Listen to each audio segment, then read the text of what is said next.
We are Duck Hunting Fanatics, knee deep in the duck blind.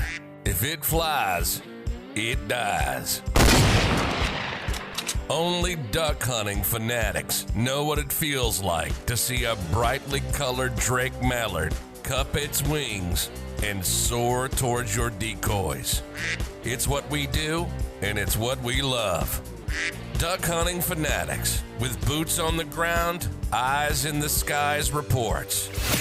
And we get it from professional duck guides all across the country. We interview them for their top tips and tricks from their years of experience from the duck hunting blind. This is Duck Hunting Fanatics, and this is Eric Wilkes. Greetings, friends and fellow duck hunters. Eric Wilkes here with another episode of Knee Deep in the Duck Blind with Duck Hunting Fanatics. And today we have a very special guest on with us, and I'm super excited to have this guy here. We have Mike Brasher from Ducks Unlimited. So Mike, thanks so much for being here, man. Thank you, Eric. It's great to be with you. Awesome. Well, I'm excited to just talk duck hunting, but first and foremost, I know we talked a little bit before we got this started, and I don't know any duck hunter that hasn't heard of Ducks Unlimited. So give us a quick update on what you've got going on at Ducks Unlimited. What's new for 2022? Well, this is a really exciting year for a number of reasons. I mean, first, I'll just say thanks to everyone that's listening to this. That's a Ducks Unlimited member. We appreciate the support from all of our members, all of our sponsors, donors. We have over 700,000 members and supporters, and so we've taken a lot of pride in that and connecting with all those members. This is our 85th anniversary year. That's why, I mean, it's really special. We're getting ready for a blowout national convention in New Orleans, July 13th through the 16th, I believe, are the dates. The first time in over 3 years that we've had a national convention due to, of course, all the pandemic-related cancellations. And we as an organization, a lot of our members are super excited about that. So if folks are interested in that, just kind of go on our website and search for Ducks Unlimited National Convention. 85 years of conservation, and we're really in a fantastic place organizationally. It's been a really, it's a strifeful year, couple of years given the pandemic, but it's pretty remarkable to work for an organization that has come through that time actually in better condition, better financial strength than we were going into it. It's from a conservation perspective, the runway for what we're doing now, the way we're attracting new partners while hanging on to our existing partners, building those relationships is super, super exciting. We were founded by hunters in 1937 and continue to honor those people as the core of our membership and the ones that really make it happen.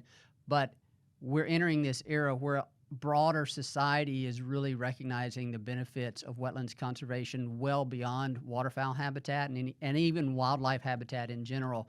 And so we have a crackerjack team, fantastic team of scientists and biologists that are leveraging those benefits: floodwater retention, water purification, coastal community resiliency, aquifer recharge, a whole host of things, fisheries habitat, to attract new partners to the wetland conservation mission. And so it's a really exciting, although I'm a waterfowl scientist by training and by occupation, man, it's exciting to be involved in a conservation venture that is reaching so many different parts of our human society right now. It really is. So great times for Ducks Unlimited. Yeah, and that sounds really exciting because, it really does go beyond just the conservation and how you can impact the total ecosystem in any one environment, which impacts people at the end of the day, is pretty amazing, what you guys are doing. And, and I think a lot of hunters, or as hunters, a lot of times we fail to realize, or what more mainstream fails to realize, is that we truly are, as hunters, the funders of that conservation. And I think it's undervalued, it's underappreciated a lot of times. And it's largely because people just aren't educated. They don't realize that the license fees, and then the organizations like Ducks Unlimited, and then the people that actually are the hunters that are also the members of that.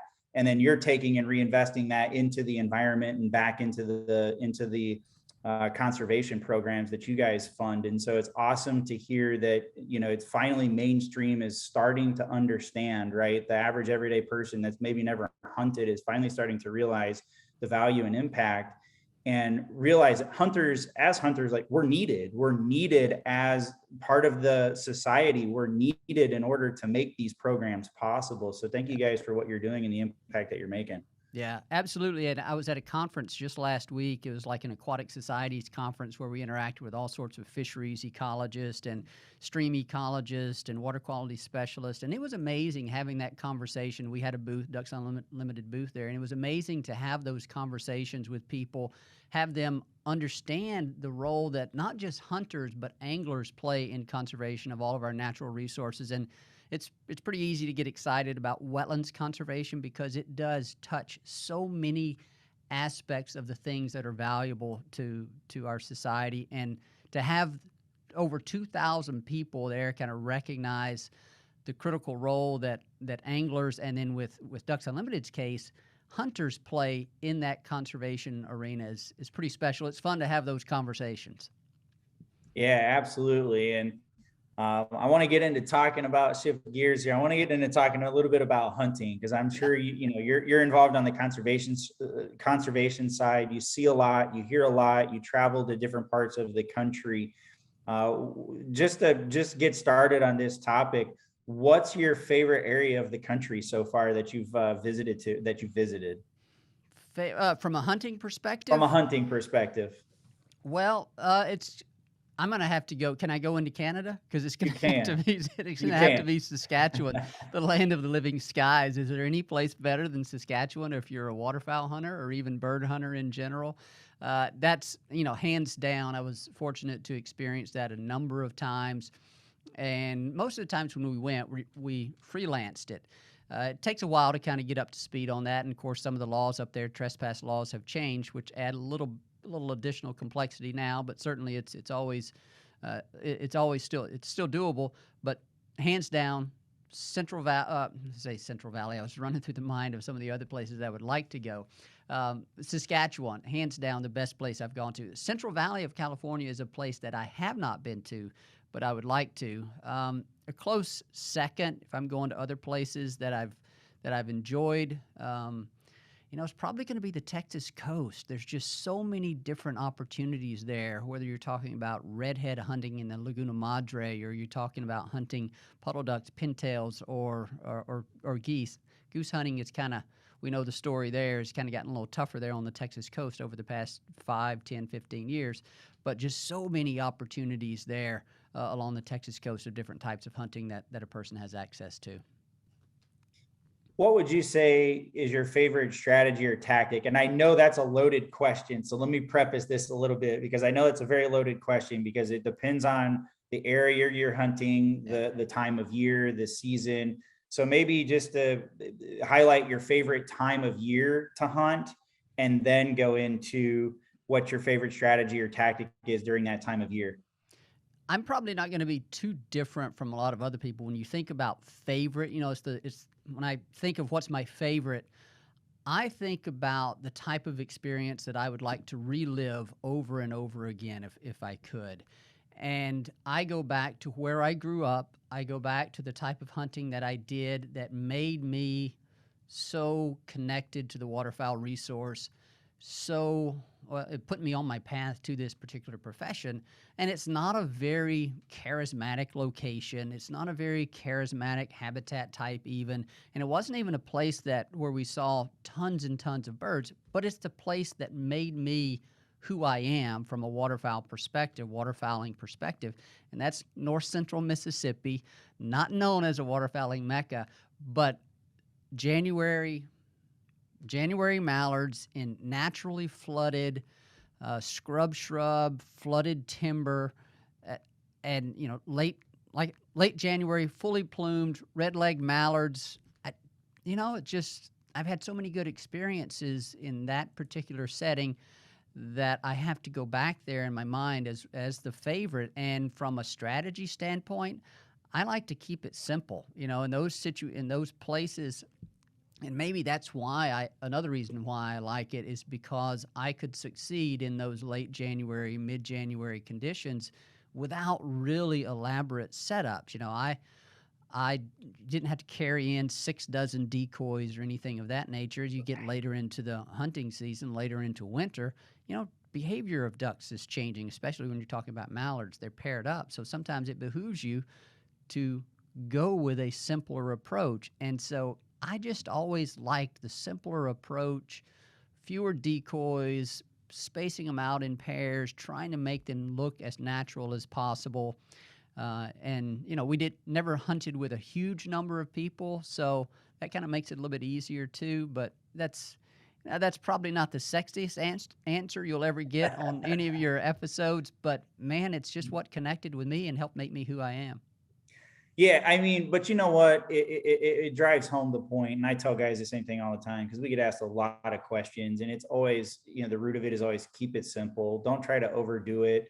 Most guys are weekend warriors too, right? And I feel like as a weekend warrior, myself included in that, even as a weekend warrior, you just don't have time to go be carrying 6 dozen decoys in. You don't have time to be, going out and just running back and forth and setting everything up. And by the time you get everything set up, you're out there at 3 a.m. and before you know it, it's lunchtime, and then your weekend is over and you spent half your time putting out decoys and picking them up. So, yeah. I think keeping it simple and not overdoing it, and like you said, just making it look as natural as possible and bringing those ducks in is the perfect time to do it. Understand later in the winter, you might be hunting a field, or you might be hunting someplace else in some other area of the country. And I'm up here in Wisconsin, so it's the same as it would be down in Mississippi, right? Just try to keep it simple and not overdo it. Usually a lot of times I'll just take 4 or 5 decoys out, 6 decoys, just half a dozen even, and just do something different. And what I like about what you're saying there too is, like, you got the guys upstream, right, that are hunting and they're shooting at ducks as the ducks are migrating down, and they've got these big elaborate setups. And so a lot of times keeping it simple, honestly, it gives the ducks something different to look at. That's too, right? They're not fooled by 30 decoys sitting out in front of them, and then all of a sudden they see one that's like 6, 8, maybe a dozen, and they're like, oh my gosh, like, this is way more natural looking. It's not overwhelming. So yeah. Part of it, like you said, it too is understanding duck behavior at the certain times of year. So I do like that approach when you say keep it simple. That's really what I pull out of that, and how I would relate to that is keep it simple. So yeah, we've all heard the KISS method, right? Keep That's it simple, right. stupid. So that's same right. scenario. That's right. Now, I will say I have complete admiration and respect for people that go very elaborate, that go, to the go all out. In some cases, they have to because of where they're hunting, the type of competition they're facing, and they're really successful with it.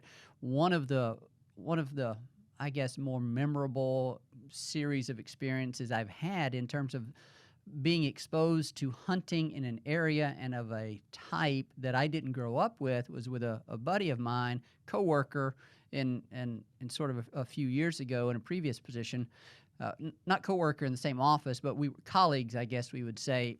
He hunts on Lake St. Clair, the St. Clair Flats up in Michigan, and just seeing the type of hunting that he did, the strategies, the tactics that he used, long lining for divers and pulling a boat up into a stand of cattail or frag, and hunting and being successful in killing 13 different species of waterfowl, of ducks, over the course of a weekend it just blew me away. Everything from black ducks to long-tailed ducks to not harlequin. That would be interesting.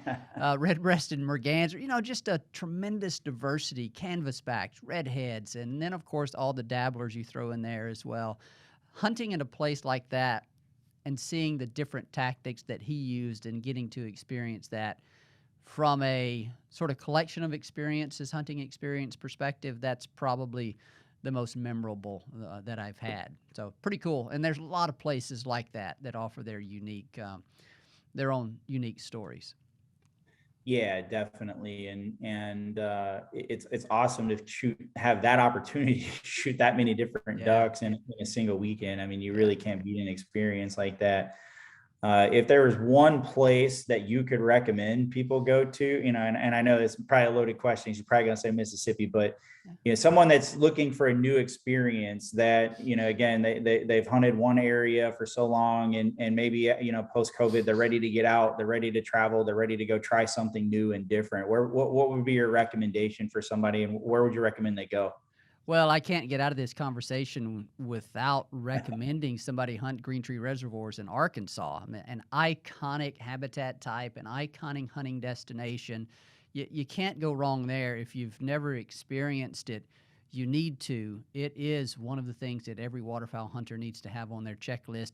If you've done that and you're looking for another location, you got to go to somewhere on the prairies, fall hunting in the prairies, whether it be the U.S. prairies or Canadian prairies. And then those would probably be my top two. Obviously, there's tremendous hunting in the Great Lakes, in Louisiana, the Texas coast, Central Valley of California.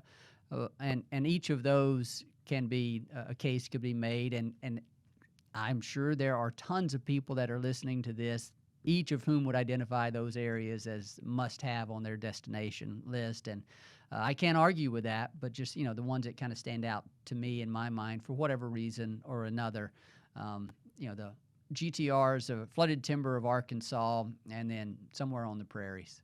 So you asked me for one, but I had to give you two.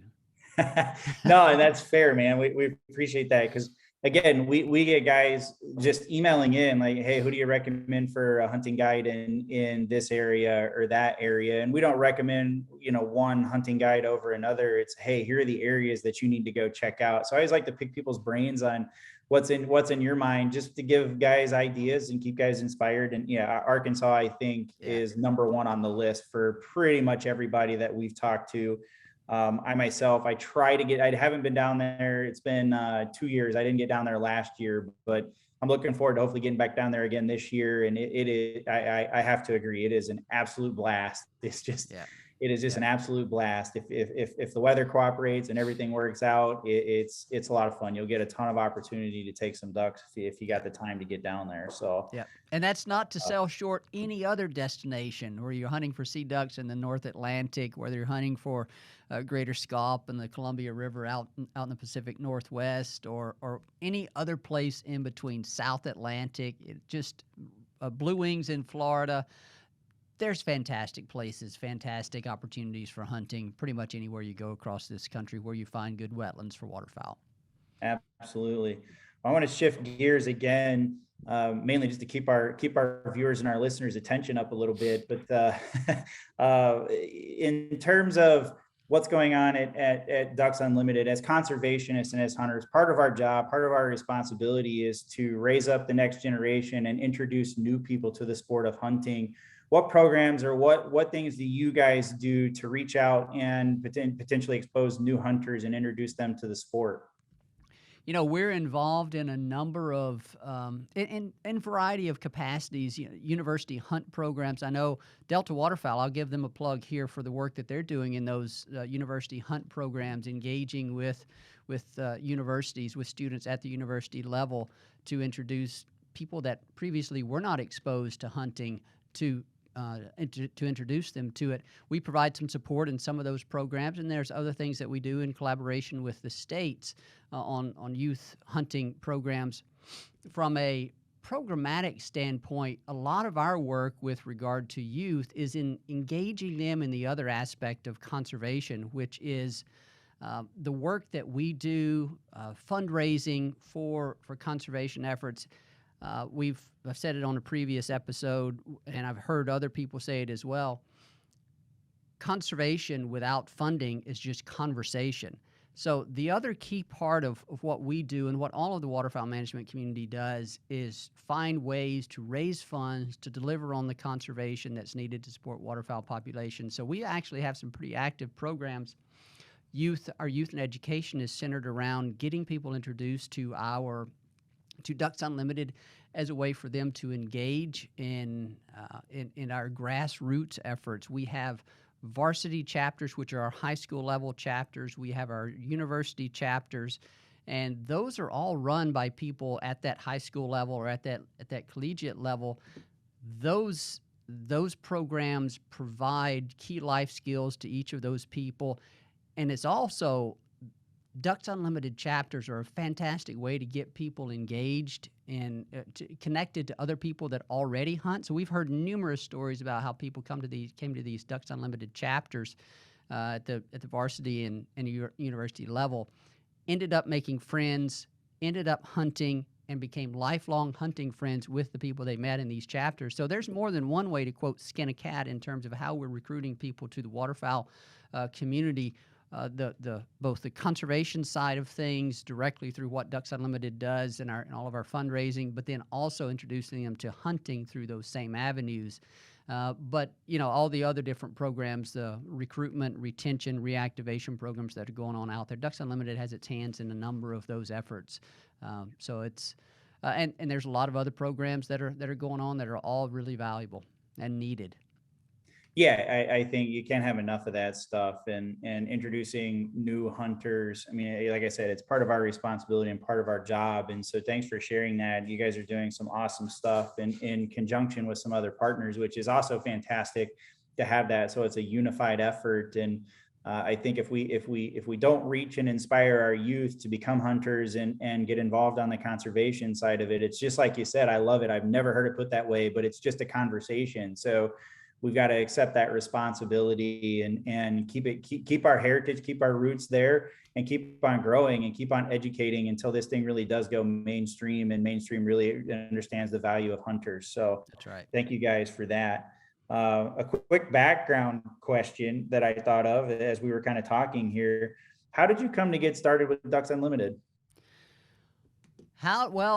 So my history with Ducks Unlimited goes way back to when I was a green wing. My brother and I were taken, like a lot of people, my dad was a Ducks Unlimited member. He became involved in a local Ducks Unlimited chapter, and so he would always take my brother and I to the local DU banquet. My brother was the one that would always win. He was luckier than I on the raffles. We have two 20 gauge single shot green wing edition, shotguns. My brother won both of those, but I have one of them. He's nice enough to give me one of those. And, so my first introduction to Ducks Unlimited was as a member, as a green wing way back. And from an employment standpoint, it all really, my path to DU began when I was in, I guess, really undergraduate. I knew, whenever I enrolled in college, I began to think about what do you want to do when you grow up. I was fascinated with the outdoors and wanted to find a way that I could marry my love for the outdoors with some sort of gainful employment, some sort of career. And so a short version of this is I established my major in wildlife science. I met up with my advisor at Mississippi State was Dr. Rick Kaminsky. And once I met him, he basically helped me. He helped open the door to a lot of networking. You get in the industry. Everything starts by getting your foot in the door and representing yourself well, working hard, doing good work. And then if you can do those things, then you can go a long way regardless of what it is that you're pursuing, regardless of what career. And I've been fortunate to continue on that path and have met a ton of different people. And once you begin to network, understand, learn about the opportunities, career opportunities, then you can begin to chart a path to where you want to be. When I graduated from Ohio State with my PhD, I began looking around for jobs, and the first job that I had, applied for several jobs. The one that I was offered was with Ducks Unlimited as a biological team leader for the Gulf Coast Joint Venture. It's a conservation partnership, bird conservation partnership down on the Gulf Coast. That was my first employment, or that was my first job out of college, and that was with Ducks Unlimited, and that was in 2005, and I've been with them ever since. Wow, that's awesome, man. That's an incredible story. So it means that and I think that tenure, it speaks volumes about DU internally, about the ability to retain you, and obviously you see something in the company, and so that means you guys are doing really good things both inside and out, which is also a very positive thing. So thanks for sharing your story with us. So I have two more questions for you. Okay. And it's really kind of rolled into one. What's your favorite hunting experience or memory from a kid and most recent? Man, you're asking me all these. What's your favorite? What's your favorite? You didn't ask me what my favorite waterfowl species is. That's a typical one. But We're getting there. You can answer okay. that too. All right. So my favorite hunting experience growing up was the one that put me on this path. It was sort of this aha moment. I've talked about it with other people. It was this aha moment where I was going through, maybe it was early college, late high school. I was, as I described, trying to find a way that I could marry my love of the outdoors with a career. And my dad and I were, at that time, I didn't know if I wanted to go, I didn't know if I wanted to go waterfowl, or if I wanted to kind of be a marine biologist, for example, or if I wanted to be a fisheries biologist or whatever. I didn't know. My dad and I were hunting one of the places that I described, one of the places where I grew up hunting. It was just the two of us. It was a slow day, a bluebird day. I don't even know if we had fired a shot yet. We were sitting there talking. It was a father-son kind of moment, just enjoying the day. And lone Drake mallard comes flying in, and we saw it from a long distance away. We heard it, saw it from a long distance away, and then of course it circled around, and the sun was at our back, and its wings were cupped up and coming into the decoys, and bright red legs extended, and we dropped it. And that's a moment that I just remember as thinking that's pretty freaking cool. I could get a lot of enjoyment, a lot of satisfaction out of a career that allowed me to stay in touch with this particular resource. And so that's it. That's my moment. That's the moment that changed my life in terms of my career path. Most recent favorite experience, that's going to be a little tougher. What would that be? My goodness. Like yeah. So I guess we're talking hunting. Favorite hunting experience. Favorite hunting experience Here in recent times, I'm gonna miss one here, but the one that jumps out, and it's not waterfowl. We were up there for waterfowl hunting, but it's the other type of hunting that people do whenever they go to Saskatchewan. It's sandhill crane hunting. I was there with my dad. I was there with a good friend, a couple of good friends of mine, and we kind of lucked out, find the right spot, got right under sandhill crane flight line, and we each dropped our 5 cranes, and so 20 sandhill cranes that's quite a load. It is a load. So It's not a small bird. No, it's not. Try shoving that in the back of a Suburban with all your other gear while you're, on the first day when you've got there and you haven't unloaded everything yet. That was something else. So that one obviously sticks out in my mind. Then that's probably even 10 years ago. So more recent, I would have to, nothing jumps out really. I could talk about shooting 6 ringnecks with 7 shots last fall. That was pretty special with a good friend of mine up there on Lake St. Clair. I think it also made it a little bit more special that he was struggling on his shooting that day. But no, I have to go back to that one, to the sandhill cranes.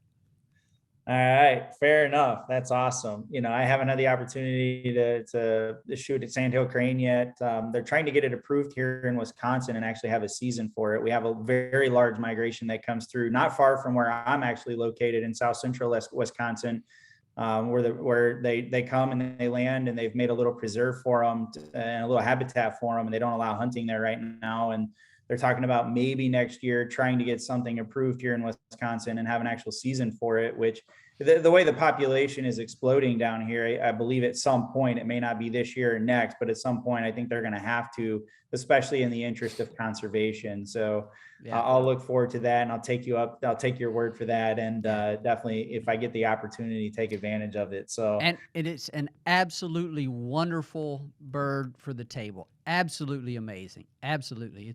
It's my favorite. yeah, I've heard that up here in Wisconsin, they call it the ribeye of the sky. That's So, right. Exactly. I think that's what most people call it. And, it sounds like that holds true. So I'll Yep. look forward to that opportunity one day, hopefully soon. So, Yep. Yep. and then back to the original question, favorite species to hunt. I'd always, prior to, I guess, this past year, I'd always sort of, I guess, dodged that question, was always non-committal, saying, "Oh, I can't pick a favorite. I like them all. They're cool in their own right." But this past year, I don't know, maybe because I hunted them a bit more often, maybe because they salvaged this past season for me, gave me renewed appreciation for them. But I'm going to have to say the wood duck. It's a species that tastes great to begin with. It is one of our most beautiful species of waterfowl, if not the most beautiful here in North America. And the hen wood duck is very attractive in her own right. Obviously, the male is incredibly ornate. The other thing that I like about the wood duck is that it is a species very charismatic because of all the coloration, very easy for a lot of people to see if they're in the right place. It is widespread across the eastern U.S., basically, the eastern U.S., and you can find pockets of it out west, the Central Valley, portions of Nevada, other riparian areas, and it's a species that is present year-round in a lot of the southern locations that otherwise are just sort of restricted to seeing the diversity of waterfowl during fall and winter, with the exception of the temperate nesting Canada geese, resident Canada geese, and then park mallards. But it's widespread, beautiful, fun to hunt, challenging to hunt, great table fare. It just has so much going for it. It's a great ambassador for waterfowl, I would say. I'd have to agree. That's one of my favorite species to hunt too. It's they're just fun to shoot. They're pretty simple because of the coloration. They're pretty simple to identify, especially if you're new to duck hunting. Yep. I think, for a new duck hunter to hunt wood duck, I think is a great idea and a great first, if you have that opportunity, first experience, because then you don't have to worry about, is that a legal duck that I can shoot? Right. Like we said, they're very easy to identify. So Yep. that's fantastic. They're also one of the most well-studied duck species out there. Their cavity nesting behavior makes them amenable to a lot of nesting studies that we otherwise would be challenged to do. So from a science perspective, they're incredibly cool in that regard too. Yeah, definitely. That's really cool. Favorite duck call? I know you've committed to wood ducks here. So favorite duck call? And you don't have to be committal here. Let me be clear. So you're talking. I know it's tough, and it's a really tough question to answer. But I know if somebody's listening to this podcast, I know they're going to email in and ask us that question, like, "Hey, what's his favorite duck call?" So you're not talking like brand of duck call, are you? Not brand of duck call, Oh. Just favorite duck call. I don't want to get into brands because there's right. a million of them. Oh, I'm not very fancy in this regard. I blew a double reed, just sort of standard J-frame for the longest time, and I think I have both standard, Arkansas style single and double reed J-frame calls right now. I have several of those, and so nothing special there. Arkansas style, but a lot of that's just due to sort of the proximity of where I grew up, and right. So yeah, sorry, nothing too fancy there. No, it's great. I just know that if I don't ask it, I'm going to get asked that question, then I'm going to have to defer to you. So we'll just toss it out there. Yeah. What would you say to encourage, some of the new guys? Maybe they haven't had their first experience yet. Maybe they're just getting into the sport. What words of encouragement would you offer them, or advice would you offer them to keep them going? I would consider the most important piece of advice for every duck hunter out there don't expect to kill a limit of ducks every time you go out. That's unreasonable. That's unreasonable for any type of hunting or fishing. Don't let that be your expectation.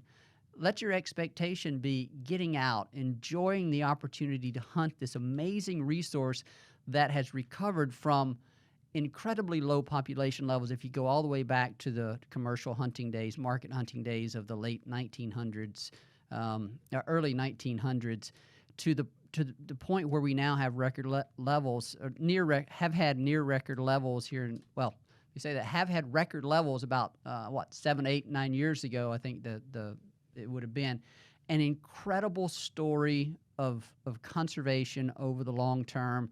We continue to face incredible challenges with regard to the habitat that they need, but it is a remarkable group of birds.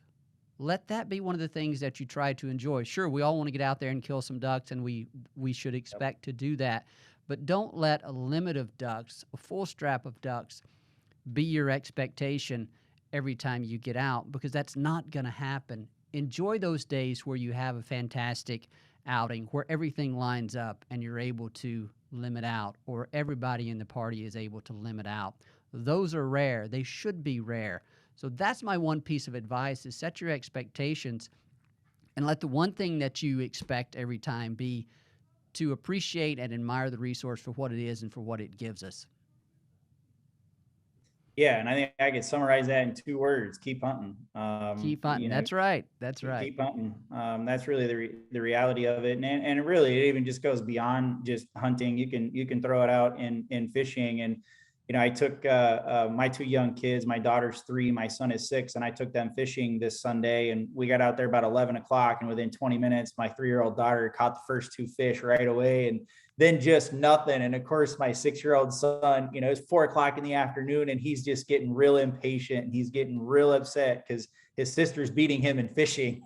So I had to remind him. I said, well, I said, listen, I said, are you not having fun just being outside? And immediately my 3-year-old, bless her heart, she's like, Daddy, I love being outside. I love the wind. I can hear all the birds. And I said, see, and I told my son, I said, see, it's like that. I said, are you not just having fun being outside and the wind hitting your face, being on the water, and just listening to the sounds of nature? And, I went on a field trip with him recently, and it was a nature trip. And of course, he wanted Dad to go, and it was all about being a nature detective. And I had to remind him, remember that field trip where you're just being a nature detective and you're listening and you're observing and you're seeing all the things. And he went, yeah, Dad, this is really fun, but I really want to catch a fish. Yeah. That's right. But I just had to remind him, like, hey, it's not about, and exactly what we talked about. It's not about limiting out. It's not about catching the fish at the end of the day. It's about just being outside and enjoying ourselves. I said, do you even have any idea what time it is right now? And he said, no, what time is it? I'm like, it's 4 o'clock. Like, we've been here for almost 6 hours and you haven't caught a fish yet. And we're still here. You haven't said you want to go home yet. So I'm like, that means you have to be having some sort of fun. Otherwise you'd be asking me to go home. And he's like, yeah. You're right. Right. Yep. Now, thankfully, right, it wasn't 10 minutes later, the afternoon bite turned on, and he caught like 10 fish right in a row, and I couldn't bait both their hooks quick enough so I ended up just pulling my line out of the water and letting them go at it. And it ended up being fun, and he was happy because he caught more fish than his sister. So even on the way out, I'm like, hey, look, I know you caught more than your sister, but look, it's still not about that, right? I'm like, it's still just the experience of being here. And I think if we can instill that in any young hunter, any new hunter, and instill and just get them to manage their expectations, and then just enjoy the outdoors. That's really what it's all about, just enjoying the outdoors and being outside. So, keep hunting, keep fishing. That's all I can say. And then just learn to enjoy it. Learn to disconnect. One thing I do personally, even Mike, I have my phone, but I put it on airplane mode anytime I'm out fishing or hunting, and try to just really just completely disconnect from the day-to-day type of stuff, and really, truly just settle in and enjoy it. So it's a great piece of advice. So thanks for sharing, man. I really do appreciate that. Well, your advice there at the tail end is great as well, because when you shut off those distractions, it allows you to focus more on all the other aspects of what you're experiencing. It's the sights, the sounds, the sunrise, the other birds that are calling, muskrats swimming through the water. I don't think we realize how, I don't want to say fortunate, because we're sort of making our own fortune here. I don't think a lot of us realize how much fuller our life is because we are out there experiencing all of those things and becoming aware of those things, being aware of our place within this natural world, and realizing that there's a whole host of natural wild things out there, and we're out there interacting with them and observing them and appreciating it. So I don't want to geek out too much on sort of the nature appreciation thing there, because I can get there quick. But I can too, so I can relate. But it is, don't take that for granted. We as hunters and anglers have an environmental education, have an outdoor education that a lot of people don't have. The people that don't get outside into the truly wild places. You talk to some people from, say, residential or urban areas about what we do and where we go, and at night and in the dark, and they're like, y'all are crazy, it's they're like, no, we love it, and so don't take those things for granted. We are special as conservationists, hunters and anglers, and others that get out there in that element because of our appreciation, our education, and the way we value those resources and are dedicated to conserving them for the future. Yeah, exactly. And I've shared this on another episode, but the way I grew up, whether we were camping, hunting, fishing, whatever, dad always taught me, like, leave the resource in a better way than you found it. And anything you can do to do that, please do it. So, and it was funny. We pulled in to go fishing yesterday, and my son immediately is like, Dad, somebody littered. I'm like, yeah, let's pick that up. Right. And we ended up finding we actually ended up finding a bread sack while we were there, a grocery bag. And by the time we left, we had the entire grocery bag was filled. I mean, it was amazing. And both my kids were like really eager to help and pick up and clean up. And it was really awesome to see that, because there was no coaching. There was no, we need to do this. It was just like a natural thing. And it was really exciting to see that they were eager, and my son recognized that people were littering. And so I'm, again, passing that down to the next generation of, hey, let's leave the resource in a better place, in a better way than we found it. And by doing that, right, we'll help protect and conserve the resource so we can use it for years and years to come. And I think if we can continue to inspire people to do that, because a lot of times we don't get credit for that, right? Nobody's going to, thank me for picking up that, maybe if the trash guy or the DNR officer was there and saw us do it, maybe, but generally speaking, right, you don't get thanked and you don't get recognized for that. And we don't want that either, right? Necessarily. It's more just like, let's conserve, let's protect the resource and make it better for the next guy or the next family or the next child or the next generation of hunters, right? So That's exactly right, and I appreciate you doing that, picking up the litter when you're out there. I do the same thing. We as hunters and anglers need to be the best caretakers of that resource. And so whether it be things that we carry in with us, whether it be a shell box or hulls or whatever, to the extent that we can, let's make sure we take that stuff out with us. So I appreciate you doing that and teaching that message to your kids. Yeah, absolutely. That'll hopefully continue on and carry on to the next generation when they're ready. And that's really my main thing, is just making sure that, prepping them to, be good young people and at some point good members of society.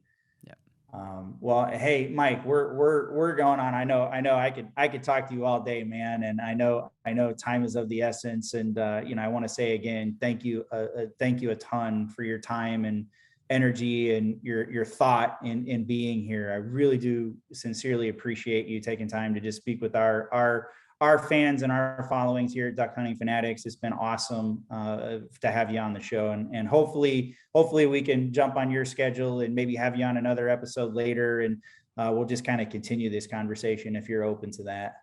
Absolutely. Anytime you want an update on whether it be breeding populations, we do a year-end, season-end review. That's something we started doing here a couple years ago, producing a little report, summarize major weather patterns that unfolded, any of that kind of stuff, or anything else that you want to talk about, conservation happenings of the day. Always happy to make ourselves available to talk to our members and other waterfowl supporters out there. So thanks for having me, Eric. It's great. Yeah, absolutely. And anyone that wants to get involved, obviously, I mean, as duck hunters, we've all heard of Ducks Unlimited, and you see the website up there for those of you that are maybe watching this. at ducks.org. And then you can, if you scroll to the bottom, you'll see the links to all the social profiles. Get out, get active, get involved with Ducks Unlimited any way that you can. If nothing else, just purely for your own knowledge, especially if you're new to the sport. They provide a ton of resources in terms of, for those of you that are new, experienced, regardless of age, regardless of experience. There's a lot they have to offer. So we'd encourage you, here at Duck Hunting Fanatics, to go check out Ducks Unlimited at ducks.org and get involved with them any way that you can. So once again, Mike, appreciate your time, my friend. And thanks again for being here. Everyone else here at Duck Hunting Fanatics, want to thank you guys for tuning in and for listening. Without you guys, our friends, our followers engaging with us and listening and downloading our content, we wouldn't be able to do this. So thank you guys for tuning in as well.